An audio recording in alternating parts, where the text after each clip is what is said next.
오늘도 한국 증시 양시장은 어제장과 거의 다름없는 수준에서 거래가 되고 있습니다.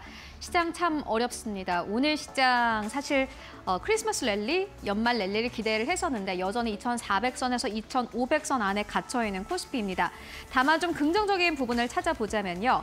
외국인들의 수급이 삼성전자 쪽으로 오늘 좀 들어오고 있고요. SK하이닉스 쪽으로도 들어오고 있고 지금까지 오래 쉬어갔던 현대차 쪽으로도 오늘 시장에서 외국인들의 대량 매수가 들어오고 있습니다. 사실 완성차 쪽은 좀 긍정적인 모멘텀보다는 부정적인 모멘텀이 더 많은 상황인데 그럼에도 불구하고 가격적인 메리트는 있는 듯합니다. 이런 악재를 현재 소화하고 있는 과정이다라고 외국인들 인식을 하고 있는 걸까요? 오늘 완성차 쪽 그리고 전기차 쪽까지 함께 살펴보고 가도록 하겠습니다. 네, 11월에 유럽 안에서의 자동차 판매량이 공개가 됐습니다. 11월 유럽 자동차 판매는요, 전체적으로 봤을 때는 2% 넘게 쪼그라든 것으로 확인됐습니다. 역성장했고요. 전기차 같은 경우에는 마이너스 2%, 하이브리드 쪽이 좀 그나마 성장을 했었는데 16% 넘게 증가한 것으로 나타났고 가솔린 쪽도 역시나 마찬가지로 두 자릿수 이상으로 역성장했습니다.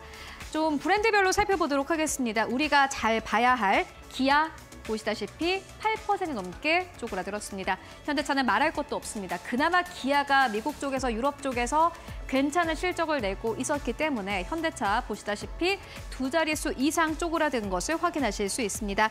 12% 넘게 판매량이 줄어들었습니다. 현대차와 기아의 주가가 계속해서 못 갈만하죠.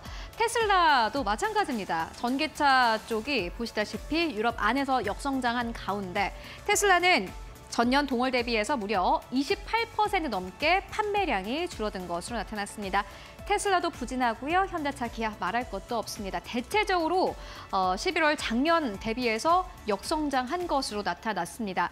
그렇다면 현대차와 기아의 주가가 앞으로 더 떨어질까요? 아마 증권가의 대답은 아니요인 것 같습니다. 함께 만나보시죠. 현대차, 기아가 실적 피크아웃 논란이 계속해서 나왔습니다.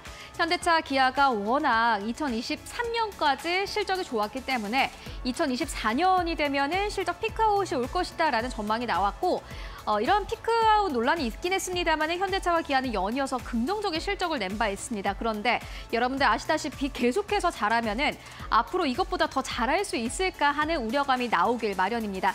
특히나 하반기부터 이러한 우려감이 좀 강력하게 나왔는데요. 주가에 그대로 나타납니다. 현대차 보시다시피 이번 6월까지는 그래도 주가는 괜찮았습니다만은 그 이후부터는 사실 주가는 부진했고요. 기아도 마찬가지이고 현대차와 기아만의 문제는 아닌 듯합니다. 전 세계의 완성차 기업들의 주가 흐름이 꽤나 좋지 않았습니다. 포드도 대표적이고요. 도요타 마찬가지고 폭스바겐도 마찬가지이고요. 그나마 테슬라 주가는 괜찮았습니다. 그런데 테슬라는 전기차 판매량이 어마어마했다라는 이 숫자적인 측면보다는 일론 머스크와 트럼프와의 관계로 인해서 하반기에 주가 흐름이 굉장히 좋았습니다. 사실 테슬라 제외하고 비아디 제외하고는 주가 흐름 보시다시피 굉장히 지지부진했습니다. 그렇다면 현대차와 기아가 이 정도의 주가 흐름을 계속해서 끌고 가게 될까요? 아마 밸류에이션 측면에서 보자면 현대차와 기아는 저평가됐다라는 게 사실입니다. 물론 트럼프 당선자, 앞으로 트럼프 대통령의 보편적 관세 10%가 부과하게 된다면은 이익이 줄어들 수밖에 없습니다. 지금 판 것보다 10% 정도 이익이 줄어들 수밖에 없는 상황인데 감익은 피하기 어렵지만은 이를 반영하더라도 현재 밸류에이션 굉장히 낮은 수준에 위치해 있다라는 게 증권가의 대체적인 코멘트였던 것 같고요. 또 2025년부터 2027년까지 3년간 4조 원가량의 자사주 매입을 약속한 바 있습니다. 앞으로 주가 이 흐름에 대한 기대가 나올 수밖에 없는 부분이기도 하고요. 기아도 역시나 마찬가지로 본격적으로 2025년부터 주주 환원 정책을 시작할 것이다. 라는 이러한 전망들이 나오고 있습니다. 사실 전망에만 그치는 것이 아니라 현대차와 기아가 최근에 내놓은 정책들을 보면은 확실히 2024년보다는 2025년부터 확실한 주주 환원 정책을 시작할 것으로 보여집니다. 실적 물론 이전 대비해서 나빠지긴 하겠습니다만은 밸류에이션 괜찮고요. 앞으로의 주주 환원 정책도 괜찮습니다. 이러한 부분들을 봤을 때 오늘 외국인 투자자들이 현대차로 들어오는 이유는 우리가 아마 좀 추정을 해볼 수 있을 것 같습니다. 현대차와 기아는 이러하고요. 테슬라도 역시나 마찬가지로 그래도 괜찮습니다. 보고 가시죠. 테슬라 관련주로 최근 들어서 외국인들의 수급이 들어오고 있습니다. 왜 도대체 외국인들의 수급이 이렇게 테슬라 관련주로 움직이고 있을까라고 살펴봤더니 앞으로의 전망이 좋습니다. 2025년 일론 머스크는 이렇게 이야기를 했습니다. 차량 판매량이 20에서 30% 정도 증가할 것으로 전망된다라고 밝혔습니다. 그런데 물론 일각에서는 일론 머스크가 워낙 낙관적인 성격을 가지고 있기 때문에 이 숫자가 잘 지켜질 수 있을지는 모르겠다라는 이야기도 나오고 있습니다. 2024년 테슬라 차량 판매량은 전년 수준으로 예상이 되고 있고요. 간밤에 테슬라의 주가가 꽤 많이 올라왔는데 요거는 앞으로 인도대수에 대한 기대감이 있기 때문입니다. 내년 1월 2일에 테슬라는 차량 인도대수를 발표할 예정인데요. 4분기에 인도대수를 발표할 예정입니다.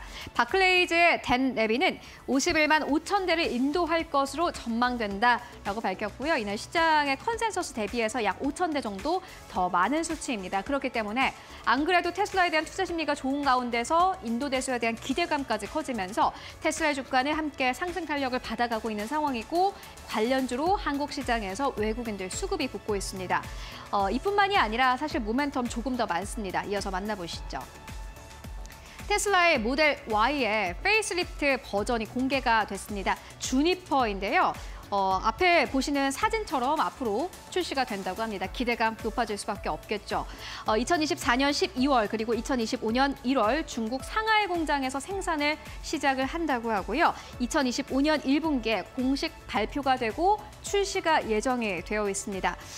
그리고 중국에서는 2025년 1분기에 5인승 버전으로 출시를 한다고 하는데 테슬라가 중국에서 더 많이 팔릴 수 있는 모멘텀들을 하나둘씩 갖춰가고 있습니다. 이뿐만이 아닙니다. 저렴이 버전도 나오는데요. 이어서 만나보시죠. 모델 Q입니다. 사실 모델 Y의 페이스리프트 버전 같은 경우에는 테슬라의 전체 판매량에 크게 영향을 미치지 않습니다. 그런데 모델 Q는 꽤 영향을 미칠 것으로 보여지고 증권가의 많은 애널리스트는 이 Q가 중요하다라는 투자 의견을 내고 있습니다. 모델 Q가 이제 출시가 될 예정인데요. 2025년 하반기에 출시될 것으로 보여집니다. 보조금을 적용하게 된다면은 이후에 3만 달러 미만으로 현재 책정이 될 것으로 보여지는데 일단 가격 메리트가 있습니다. 그렇기 때문에 판매량이 높아질 것으로 현재 전망이 되고 있고요. 모델 3보다도 15% 정도 작고 30% 정도 가벼운 모델이라고 합니다. 앞으로 인도 대수도 중요하지만 앞으로 테슬라는 사실 판매 대수가 늘어날 수 있는 여러 가지 모멘텀이 있습니다. 한국 기업들 그렇게 되면 당연히 움직일 수밖에 없겠죠. 특히나 FSD 쪽, 자율주행 쪽 함께 살펴보시면 좋을 것 같습니다. 이렇게 오늘의 시그널로요. 완성차, 전기차 만나보고 왔습니다.